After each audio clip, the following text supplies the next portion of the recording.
Jenny McCarthy Show. Oh! Welcome back to the Jenny McCarthy Show. I'm Jenny McCarthy Wahlberg. You guys know how excited I get about people that have found their truth and their purpose in life, and to then share it with the rest of the world for people going through hard times in their life.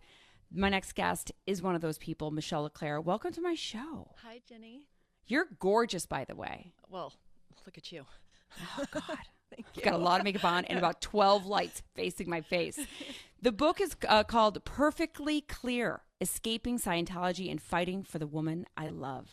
I've talked about Scientology, as you guys know, ever since I've started this radio show. I've just somewhat been obsessed by the idea behind it, about, you know, the psychological abuse, about the psychological ways that they have gone about suppressing people's voices. And Michelle is one of those people whose life was literally ruined, almost ruined, because there is a happy ending now, but almost ruined by Scientology. Michelle, I mean, did you ever think this would be happening to you in your life? No, I mean, I got into Scientology at 18, and it's all I ever knew. You know, my mother, you know, was working for a company that recruited her into the church, and it's all I knew my whole life. But finding love cracked it open and started opening my eyes, and now I know what true freedom is. Oh, thank God. And because every story you hear about Scientology, you hear how you can't leave. Because I was friends with Leah for a while, and it just, the stories that she told in the television show about people trying to get out. What are they so worried about everyone getting out for? Why not just let people leave? Well, because then the fraud is exposed, right? If you truly have the secret to life, why would you not be sharing that secret with everyone?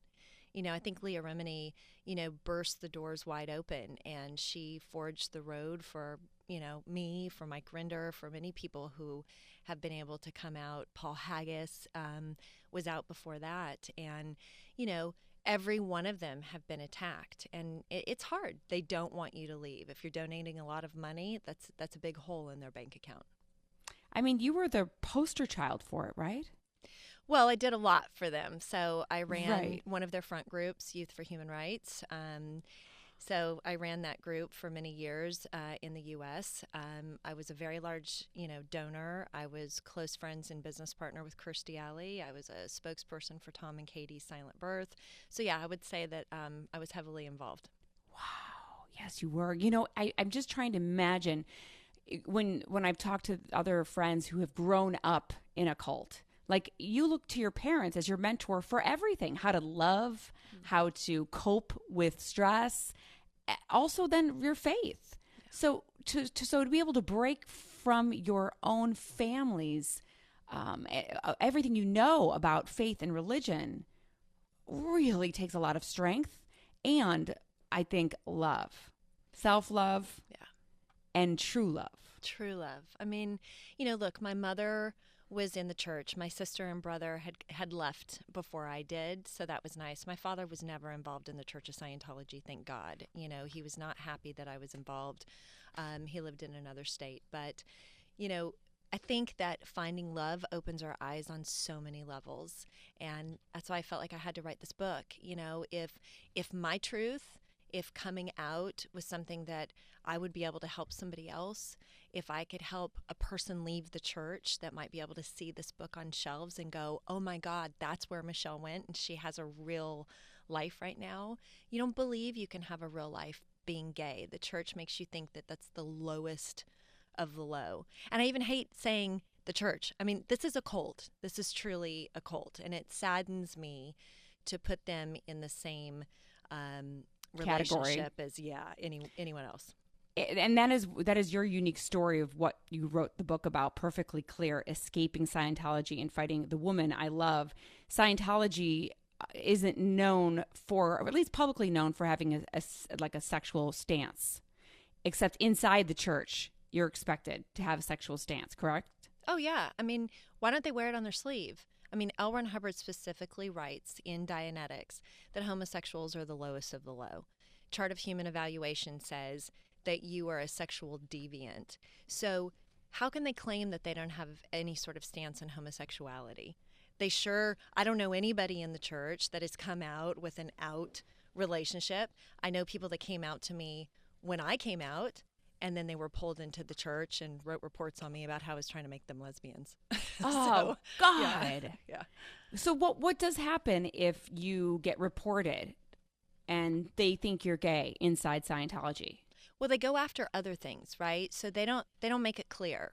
They don't, they don't write reports on you and say she's gay, she's bad, because they don't want that out there. They start investigating anything else they can in your life, to find out about business relationships or any other relationships that you may have out there. And their job is to make sure that you are not a rainbow flag waving Scientologist. And that's if you're going to stay. If you're going to walk away, they're going to make sure that your voice is squashed. And they have policy on it. It's called fair game.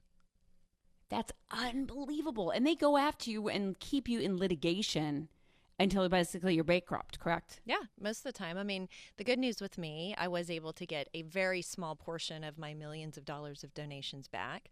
I question, why did they give it back? They, if they didn't think they were doing anything wrong, that went to a trust for, people. I mean, it was just, I think right now, Leah Remini, my book, Mike Rinder, many other people, you doing this show, Megyn Kelly that it just came from, they're pulling back the curtain on that little world that is Scientology.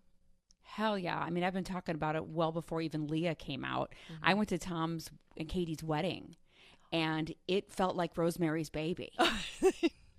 I mean, she just had the baby too. And I sat at the head table for rehearsals, dinner, and I was freaked out that entire weekend. And when David Miscavige, whatever his name is, gave the speech, The Best Man, it was about power and how they were the most powerful couple in all of the world. And I was waiting for him to say universes. But then Katie's best friend stood up from Ohio and was like, Katie and I used to do beer bongs in college. I was just such a yin and yang relationship that I was like, how is this ever going to work? And then when I'd see Katie, and because Katie and Tom would come over, I would always grab her off to the side and be like, you need it? Do you give her the signal of I see you. Just yell help if you need me to take you in my car to run. Were there people trying to separate you? Oh, there was people always flagging. Yeah. Tom was with Tom. Mm-hmm. Tom? Oh, yeah. And then, Katie had her own Wranglers, but, I was able to get her in one wing. And she just looked like she was glazed, like a little bit of a glazed donut. Yeah. I think Katie was very smart. I don't know that we'll ever hear the real story of what's happened there, but I commend her for getting out. She got out fairly quick. Too. She has saved her beautiful little girl. And it's exciting. It's exciting. We all feel like idiots for getting caught up in this. I mean, sadly, I was 18.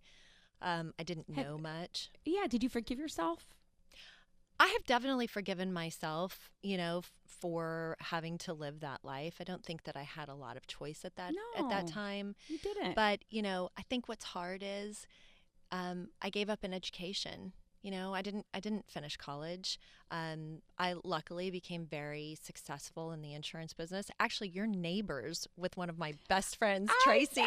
Tracy. I love it. I got a text from her last night. I'm like, oh my God, it's such a small world. Yeah. So, Tracy has just, she has been such my champion and has stayed by my side through all of this, and she's just been amazing. So there's always guardian angels, I swear, that will guide us and be there. Yeah. So where are you now in terms of the church leaving you alone? Since the book has come out, have they tried to do a cease and desist? Oh, there's fake websites, right? They've launched fake websites, fake Twitter, fake Instagrams, calling me a scammer. There were actual Scientologists that we recognized in the studio up in the balcony of Megyn Kelly's. My mom spotted him from the church. So I was like, Megyn, run, Megyn. So look, they're going to be around, and they wrote horrible responses, just saying I was an extremely bad person. But Jenny, I don't care. No. I don't care. I have everything that I need. I have the love of my life. I have my amazing children. My son is here with me today, my older son. Sweet. And I just have such a free life. I could care less what they say about me. Exactly. And let me tell you, Scientology, if you're listening, because I hope you are, that pretty much I think everyone has woken up. That's right. To what their dirty business dealings and the sins and the corruption and the lives that they've destroyed. I mean, we have woken up. Do you believe their membership has been decreased? Well, that's what I hear. I mean, I don't go around following them. I like to keep them out of my lives as much as possible. It's hard. This book has been written over the course of a few years, so you have to relive this. But per Leah Remini and the people that have done research, from what we hear, their membership is down to 20,000. I heard their all-time high was only 75,000. When you're in the church, you think there are millions of Scientologists out there. So I think what's happening is we have built this ditch that people are not willing to cross. And so it's information. It's information. It's pulling back the curtain. So I think their memberships are going to slowly start dying off. But I think the biggest question is, here's a group that claims that they want to help mankind. Where are their hospitals? Where are their donations to cancer? How are they helping children with disabilities? They truly believe that a child that is born with a disability pulled it in from another life. That's what I cannot believe, especially, having a child that was diagnosed with autism and seeing John Travolta and his son in many of the magazines going, how did they talk to John about it? And I felt like they did understand it was autism, they themselves. Whether the church recognized it or not, I have no idea. I don't believe the church recognized it. I mean, we weren't allowed to use any words that could have been considered, words by psychiatrists or any sort of, something that was by a doctor, right? You didn't use the word gay. You didn't use the word autistic. So I was not around. I can't speak of what happened with John and Kelly, but it saddens me. I feel that, those children, your child, I believe is a true gift. I believe they're gifts from God because I think they teach us so much and they make us better people, and it is not a problem. They're here on this planet to help us learn more and to help us be kinder. 100%. Why not embrace that instead of making it bad? Oh, also, and the fact that, they said he died of having a seizure, and Evan has seizures, and, he's medicated. And I know that they don't believe in those types of medication, right? Antipsychotic medications, which are anticonvulsants. Right. So who knows if he would have even survived if, he came from a different religion. I'm putting those in big quotes. How come the FBI has not stepped in yet? Well, that I can only give you my opinion. Yeah. I don't know 100%. From what I understand is, their 501c3 was granted, and that's the IRS. They claim that if anybody's being held against their will, that one's really hard to pin down. My mother was in the C organization for many years. It wasn't until the very end when I got her out that she would have ever said, yes, I was being held against my will. Wow. I think there are many areas that need to be looked into further that I think may affect their 501c3. I think they have a very difficult time explaining how loans get brokered inside the church, how they rack up people's credit cards to make donations.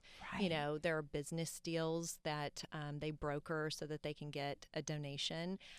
I would question those. Now, being on the outside, looking at what was done with me, I would question the validity of those. 100%. I'm talking to Michelle LeClair. The book is called Perfectly Clear, Escaping Scientology and Fighting for the Woman I Love. Is your ex-husband still within the church? He claims he is. He's never worked, so he's not giving any money to the church, so I don't think they are too interested in him. They might be really interested in him now that I'm speaking out. Right, he might become pretty important now. And your kids, were any of them with him? So I have an older son who I moved to Georgia, and my older son was finishing up high school. So he is with him. I mean, I'm back and forth and see him every 3 weeks or 4 weeks. He's with me. And, it's hard. He has a different relationship with his father, but, the church is not around him. He is not introduced to Scientology at all. Thank God. That's what I Thank want to God. know. And the 3 little ones are safe. The twins and Savannah are with Tina and I, and we just have a beautiful, beautiful life, a happy, happy, loving life. I mean, really, just go into that a little bit more. I mean, coming from the childhood that you came and grew up trying to escape the Scientology, I mean, did you ever have visions? How they say your thoughts become reality. Did you kind of manifest? Did you envision that you deserved a happy life and now you're here? I wouldn't say that I manifested that. I think what happened is the moment that, I fell in love, I was like, this is love. And nobody is going to make me walk away from it. There were cracks in the questions that I had with the church. Once I started having, I had one son, I adopted a little girl. There were questions for me. And I thought, am I really going to bring them into this world? I would assume maybe kind of like what Katie was thinking. But the moment that I met Tina, I mean, it shattered. That dark world shattered for me, and all I saw was this amazing life. I'd never known a gay person. I didn't know that I could have a real life as a gay person. I didn't know that could be out there for me. So where did you meet Tina? In Los Angeles. We were both living in Los Angeles, and it's kind of a funny story because I talk about it in the book, but she was a producer for Shaka Khan. Shaka was one of my clients, and she put us together. That is so incredible. Isn't it funny? It's like when you know, when you meet the person you love.